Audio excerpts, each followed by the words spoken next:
힘차게 출발해요. 모두 다 힘을 내요. 우린 함께니까요. 저기 희미하게 흔들리는 머나먼 별빛. 여러분 안녕하세요. 패턴의 나비 효과의 윤혜정입니다. 제가 2011년도부터 안녕하세요. 개념의 나비 효과의 윤혜정입니다 라는 인사를 정말 많이 했습니다. 도대체 몇 번 했을까요? 그런데 패턴의 나비 효과라는 말이 아직은 좀 어색하지만 여러분을 위해서 준비했습니다. 첫 강의거든요. 패턴의 나비 효과라는 강의의 첫 주인공이 바로 여러분입니다. 자, 잘 지냈어요 그동안? 저는요 수능 특강 강의가 끝나고요 거의 한 달 좀 넘게 그쵸? 강의가 없었던 것 같습니다. 그동안 선생님 편하게 쉬었냐고요? 아니요, 그렇지 않습니다. 선생님 정말 죽을까 봐 걱정하면서 공부하고 수업 준비하고 교재를 썼던 것 같아요. 자, 약점 공략이에요. 그래서 수특을 끝낸 다음에 우리 학생들이 이 시간을 어떻게 보내고 있을까? 우리 아이들이 약점을 어떻게 보완하면 좋을까? 굉장히 고민을 많이 하고 또 노력을 했습니다. 그래서 선생님이 이제까지 여러분에게 해주고 싶었지만 해주지 못했던 그런 노하우들을 모아서 바로 이 강의를 만들었습니다. 자, 이 강의 내가 들으면 나에게 도움이 될까 되게 궁금하죠? 그쵸? 선생님이 얘기할게요. 이 강의는 어떤 학생들이 들어야 하느냐? 이런 학생도 있어요. 선생님 저는요 다 잘하는데요. 비문학에서 과학 지문만 잘 못해요. 과학 지문이 제 약점이에요. 이런 학생들 있죠. 그쵸? 그리고 저는요 문학 다 잘하는데 그냥 고전 소설만 못해요. 이렇게 자기의 약점이 뭔지를 정확히 아는 학생들이 있습니다. 그런 학생들은 이 강의 16강 중에서 그 약점 부분만 들으면 괜찮아요. 그런데 선생님이 마음에 두고 염두에 두었던 학생들은요, 선생님 그냥 저는 제 자체가 약점이에요 하는 학생들 있죠. 도대체 뭘 해야 할지 잘 모르겠는 학생들, 그쵸? 그냥 여기저기 구멍이 다 뚫려 있어서 그냥 점수가 술술 빠져나갑니다. 이런 학생들, 그냥 나 자체가 국어 약점이다 이랬다면요 바로 이 강의가 여러분에게 선물이 되고 기회가 될 것 같습니다. 선생님이 이 강의를 준비하면서요 이런 이 강의의 모토 뭐라고 생각했냐면요, 개념의 나비 효과에 패턴의 나비 효과를 곱한다. 여러분 16일의 기적, 국어 성적은 이렇게 올리는 겁니다 라고 정했습니다. 아셨죠? 근데 정말 열심히 하겠다, 선생님이 시키는 것은 다 하겠다, 숙제 완벽하게 해오겠다, 이런 학생들이 여기에서 저와 함께 16일의 기적을 만드는 겁니다. 아셨죠? 자, 그러면 조금 더 설명 들어가 볼게요. 자, 올바른 국어 영역의 공부법을 제가 아주 그 예전부터 EBS에 있을 때부터 항상 3단계로 얘기해 왔습니다. 첫 번째는 뭐예요? 첫 번째는 개념이에요. 그래서 제가 여러분과 개념의 나비 효과라는 강의를 가지고 개념 설명을 했었죠. 근데 어떤 학생들이 이렇게 얘기해요. 선생님 개념을 다 잡았는데 점수가 안 올라요. 야, 1단계 끝내고서 뭘 바라니? 그럼 그 다음 단계 공부를 해야지 라고 얘기를 합니다. 근데 개념의 나비 효과 강의를 끝난 다음에 뭘 해야 될지 고민하는 학생들이 그렇게 많아요. 선생님 저 개념 끝냈는데 뭐 공부해요? 이제 어디로 가요? 이런 학생들. 자, 그러면 두 번째 단계가 뭐냐면요, 바로 패턴이 되는 거예요. 패턴. 이 패턴이 무엇인지는 조금 이따가 설명할게요. 이 패턴 공부를 안 하고서 개념에 끝난 학생들 안 됩니다. 올바른 3단계 공부법을 가지 못하는 거죠.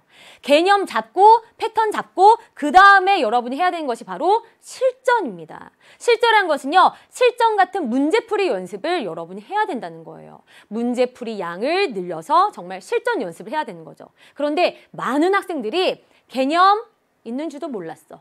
패턴? 그게 뭔데? 그냥 모의고사 문제 가지고 와서, 기출문제 가지고 와서 실전으로 시작해서 실전으로 끝난 학생들이 그렇게 많아요.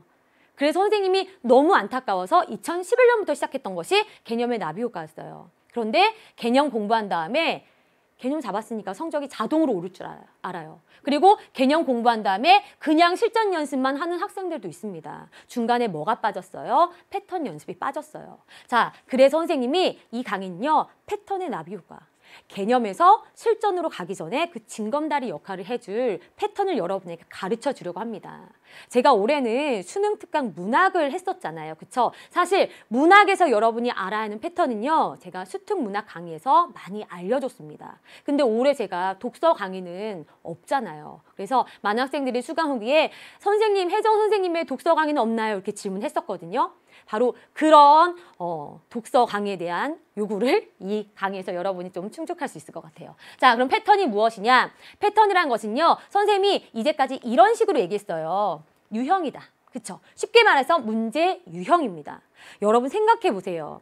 수능이요, 94년도에 태어났습니다. 여러분보다 나이가 많죠? 그쵸? 94년도에 태어나서 물론 그 중간중간에 많은 변화가 있었지만 항상 반복되어 온 정말 그 핵심은요, 계속 패턴 반복되고 있어요. 지문에도 패턴이 있고 문제에도 패턴이 있어요. 근데 여러분은 자꾸 계속 변하지 않는 그 패턴, 유형은 안 보고요. 계속 바뀌는 건 지문이잖아요. 그쵸? 계속 바뀌는 지문에만 관심 있는 거예요. 아니, 바뀌지 않는 패턴을 잡습니다. 이 패턴의 문제가 나오면은 이렇게 접근하면 돼. 그 안 바뀌는 패턴의 접근 방법을 알면요, 고난도 지문이나 문제가 나와도 흔들리지 않아요. 그런데 지문 자체, 나는 시를 100개를 외워놨어. 혹은 독서를 이만큼 배경 지식을 정리해놨어. 근데 내가 정리해놓은 그 배경 지식과 내가 외워놓은 그 문학 작품이 안 나왔어. 그럼 무너지는 거죠. 지문은 바뀌는데 뭐는 안 바뀐다? 패턴은 안 바뀐다. 그래서 그 패턴을, 유형을 같이 공부해야 된다는 겁니다. 아셨죠? 그걸 잡는 강의예요. 자, 그러면 지금부터 16일의 기적이라고 얘기했죠? 수능 국어 영역 성적 업 조건 4개만 지켜주세요. 첫 번째, 생각은 따라해. 내가 한다. 이거예요. 아셨죠? 여러분, 국어는요, 여러분이 생각해야 돼요. 보세요. 요즘 여러분은 정말 편하게 공부합니다. 여러분, 교과서로 공부해요? 교과서로 공부 잘 안 하죠? 교과서에 줄줄줄줄줄 써있는 그 설명들, 문과 학생들 생각해보면요, 그 사탐 교과서 생각해보세요. 다 굉장히 긴 글로 되어 있습니다. 그거 다 읽고 공부해요? 아니요. 수특에 보면요, 앞에 요약 정리되어 있습니다. 그쵸? 다 요약 정리되어 있는 걸로 공부해요. 개조식으로 되어 있는 거. 긴 글을 읽으려고 하지 않습니다. 그러니까 평상시에 안 읽던 긴 글을 수능 시험장에서 읽으려고 하니까 됩니까? 안 돼요. 자꾸 스스로 생각을 하지 않아요. 긴 글을 읽지 않고 또 스스로 공부하는 시간보다 자꾸 강의를 많이 들어요. 물론 선생님도 지금 강의를 많이 하고 있지만 저는요, 여러분에게 완강해라, 다 들어라 이렇게 얘기하지 않습니다. 자, 강의를 듣는 것은요, 내가 생각하는 게 절대 아니에요. 그쵸? 누구 생각을 듣는 거예요? 선생님이 잘 이해한 다음에 여러분에게 이해하기 쉽게 설명해 주는 것을 듣는 거예요. 그건 여러분이 생각하는 시간이 아니라 선생님의 생각을 구조화해서 내가 듣는 거라고요. 그래서 강의 시간은 여러분의 국어 공부 시간이 절대 아닙니다. 아셨죠? 그래서 사탐 공부할 때, 탐구 과목 공부할 때 교과서로 되어 있는 그런 긴 글들 읽으세요. 읽고 내가 개조식으로 요약을 해야지 잘 되어 있는 요약 정리, 잘 되어 있는 판서 이것만 보고 자꾸 베껴 적으니까 생각하는 힘이 늘지 않습니다. 아셨죠? 그래서 여러분 반드시 생각은 스스로 해야지 실력이 는다는 거 꼭 기억했으면 좋겠어요. 여러분 수능 시험장에 저 데리고 갑니까? 선생님은 못 갑니다. 여러분 혼자 가는 거예요. 혼자 가서 글을 읽고 문제를 읽고 생각해서 답을 찾아오는 거잖아요. 그쵸? 수능 시험장에서 할 공부를 지금도 해야 된다는 겁니다. 그래서 여기에는 살짝 녹아있어. 생각을 여러분이 해야 된다는 것은요, 여러분의 생각으로 먼저 문제를 풀어와야 된다는 거예요. 아셨죠? 예습하지 않고 선생님이 먼저 설명하게 해버리면 여러분은 그 좋은 지문과 문제를 가지고 생각할 기회를 영영 박탈당하는 겁니다. 생각은 누가 해요? 내가 아니라 이 내가의 나는요, 여러분입니다. 자, 두 번째는요, 이거 봐봐. 2 더하기 3, NO! 그러다가 2 더하기 3 더하기 1 더하기 1 더하기 1 더하기 1 더하기 됩니다. 이게 무슨 뜻일까요? 알겠는 사람. 자, 보통 요즘에는 이렇게 뭐 딱 잘라서 말할 수 없지만 보통 한 지문당 한 지문을 읽고 그 문제 세트를 푸는데 5분 정도라고 봅니다. 그러면 독서 지문이라고 해봅시다. 여러분은 이 지문과 1, 2, 3 혹은 1, 2, 3, 4 이렇게 여러 개 문제를 풀 때 5분 정도 제한 시간이 된다고 생각하면요. 시간이 부족해. 그러니까 빨리 읽고 문제를 풀려고 해요. 그래서 여기서 말하는 이 2가 뭘까요? 이거 지문 읽는 시간이에요. 5분 중에서 지문을 2분 동안 읽고 나머지 3분 동안 문제를 풀려고 하는 거예요. 근데 2분 동안 읽으면 잘 읽었을까? 물론 정말 잘하는 아이들은 2분 동안도 완벽하게 이해할 수 있겠죠. 근데 조급하면 더 잘 안 읽혀요. 그쵸? 2분 동안 마음은 조급하게 막 서둘러서 읽었어. 그럼 지문 내용이 잘 이해됐을까요? 잘 안 돼요.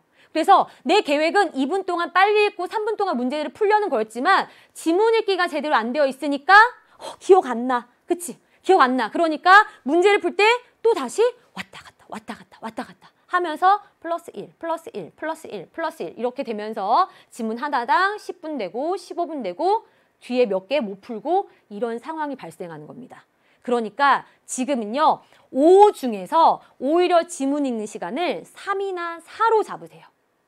5분 중에서 선생님 4분이나 지문을 읽으라고요? 그런 마음가짐으로 지문을 보라고요. 5분 중에서 내가 4분 동안 정말 제대로 지문 내용을 잘 이해하고 잘 읽겠다, 잘 읽었다라고 한다면 남은 1분 혹은 거기다가 플러스 1 정도만 해도 4분 동안 제대로 읽고 2분 동안 문제 풀고 이게 가능하다는 거예요. 계속해서 제대로 못 읽어서 계속해서 플러스 1, 플러스 1 되는 것보단 낫잖아. 그쵸?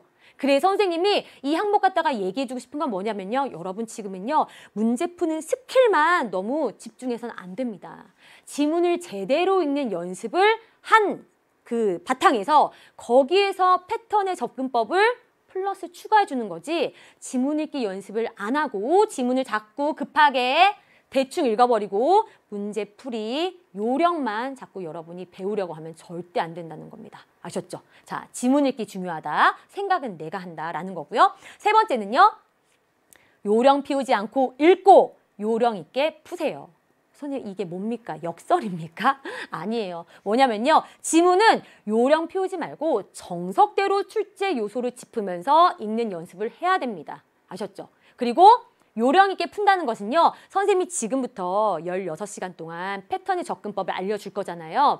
그 패턴에 따른 접근법을 제대로 알고 요령 있게 전략적으로 접근하자는 겁니다. 선생님이 전략적으로 접근하는 방법 알려줄 거예요. 그래서 중간에 2개 강의가 들어가 있습니다. 먼저 1강은 뭐냐면요.